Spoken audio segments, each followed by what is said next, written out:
Ya ahorita. Okay, good morning. Yesterday, I was reading the book Enemy Pie.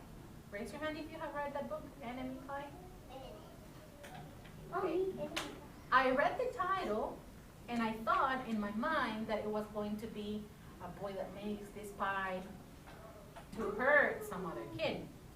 And then I went through the pictures in the book, and it looked like this little boy wanted to make a pie for an enemy, and he wanted to put like worms and mud and everything there. Now, later, I read the book, and the book's not about a boy that wants to do something bad for the kid. It ends up being a delicious pie, and when they share the pie with this kid, they become friends. So at the end, the picture that I had first in my mind, Enemy Pie, that was about a bad boy, ended up, after I read it, that it was not that bad, right? If you read this story, do you agree with me? Do this if you agree, do this if you don't. Yeah. At the end, it ends up being a very good story. So I was reading, and then I said, my kids probably have the same, it happens the same to them. Sometimes you read a title, and you're like, this book is going to be about something. And after you read it, or after you saw the pictures, it's not the same thing. It's not the same idea. So I'm going to tell you today that good readers do 3 things in order to judge a book before you read it. Okay? So thing 1 you do when you get a book is you read the title. That's the first thing you do when you get a book. And then with the title, you can make a picture in your head, and it gives you an idea of what the book is going to be about. Now, if I show you this book, what's the title? Missing sneakers. Missing sneakers. And most of us know that sneakers are the shoes you wear for PE sometimes. So if you read the title and you see this little girl there at the cover, it shows a big box and it shows a girl probably looking for something. So when you see this book, you might think the girl is looking for shoes. The shoes she lost. Okay? Now the second thing you do is you look at the book, the pictures. Okay? And by looking at the pictures to understand the book doesn't mean that you're going to open each page and you're going to look carefully into each picture. It means that you're going to scan through the pictures just to have an idea of what the book will be. Now, first you read the title, then you look at the pictures to get an idea, and the third thing you do is you read the story. Okay? Read the story. Now let me tell you, good readers do 3 things to get the message clear from the story. They read the title, they look at the pictures, and they read the story. Now let's do that. Okay, we looked at the title already. It's Missing Sneakers. And we had the idea that it's about a girl that's looking for some tennis shoes, some sneakers that she lost.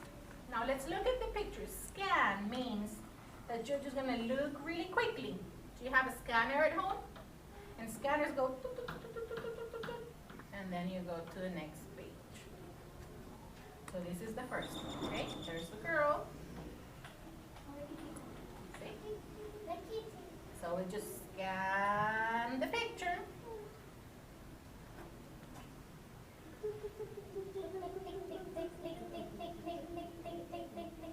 Okay.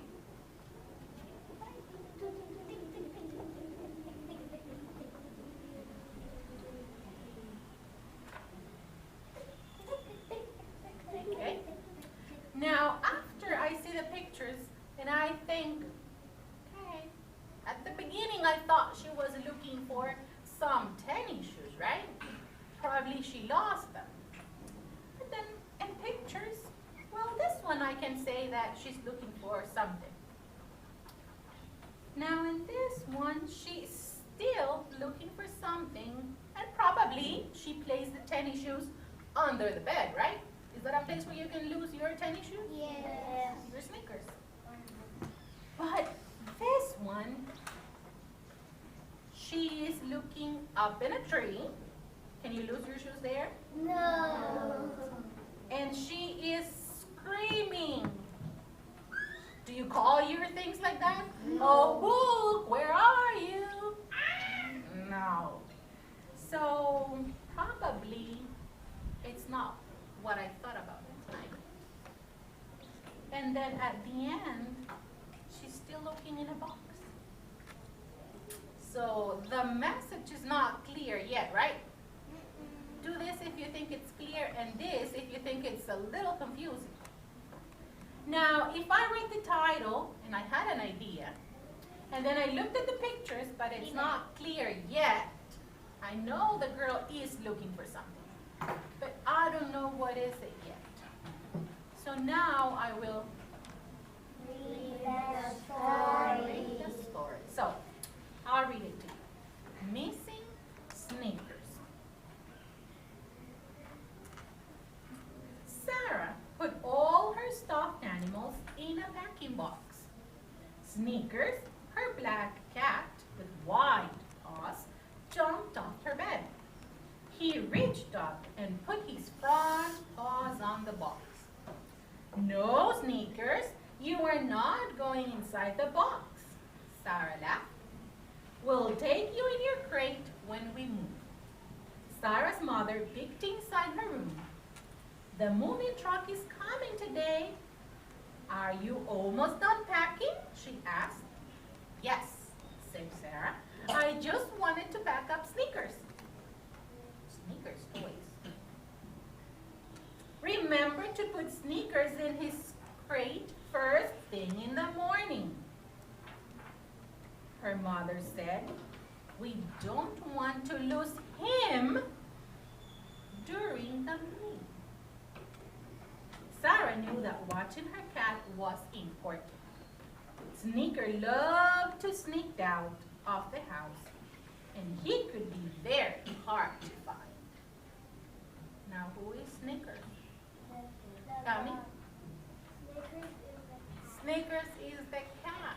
That's his name. That's why it says missing Snickers. The next day, Sarah woke up early. Snickers rubbed against her and purred. Snickers, are you ready to move? Sarah asked. A small jingle plastic ball fell off the bed. Snickers jumped off the bed and chased it. The ball made a jingle sound as he hit it with his paw. Sarah picked up the ball and put it in the box with his other toys.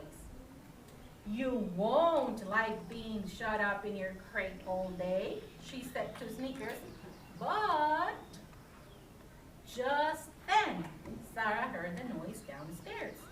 The movers must be here, she said, excited. This was his first move.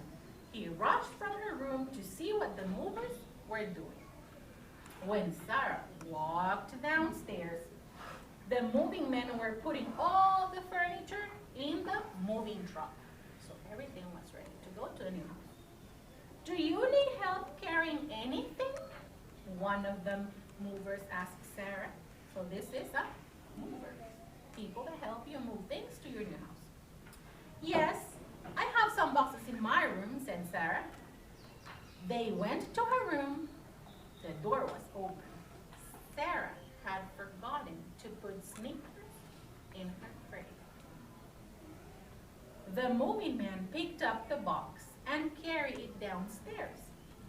Sarah looked all around her room, but Snickers wasn't there. As the moving man took the last box out of the room, she knew that Snickers was gone. Now she's missing Snickers, right? Oh no, Sarah thought.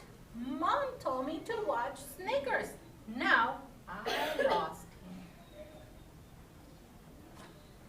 Sarah began searching in all the rooms around the house. She went into the hallway and saw another moving man. He was taking boxes out of her parents' bedroom. "Did you see my cat Snickers?" she asked him. "Nope," said the man. "He might be downstairs." Sarah went downstairs. First, she looked in the den. There was nothing there. No furniture, no television, no cat. Then she ran into the kitchen. She looked in the cupboards and even in the drawers. No Snickers. As Sarah left the kitchen, she saw the third moving man into the dining room. "Have you seen my cat?" she asked him. "I did see it," he said. "It was outside in the bushes in front of the house." Sarah ran outside and checked under the bushes. She found a cat, but it was orange and had stripes. This cat belonged to the neighbors. Sarah was beginning to get worried. She walked to the backyard. Snickers loved to climb, so she looked up in the branches of a tall tree.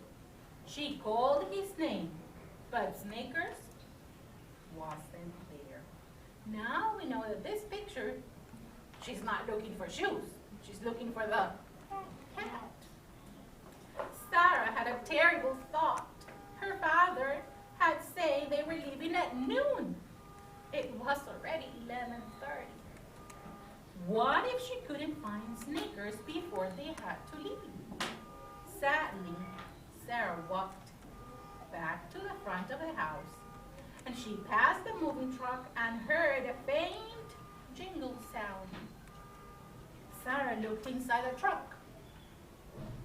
The sound seemed to be coming from one of the boxes. So now she's inside the truck. Sarah opened the box. It was full of Snickers toys. There was Snickers playing with his jingle ball. She picked him up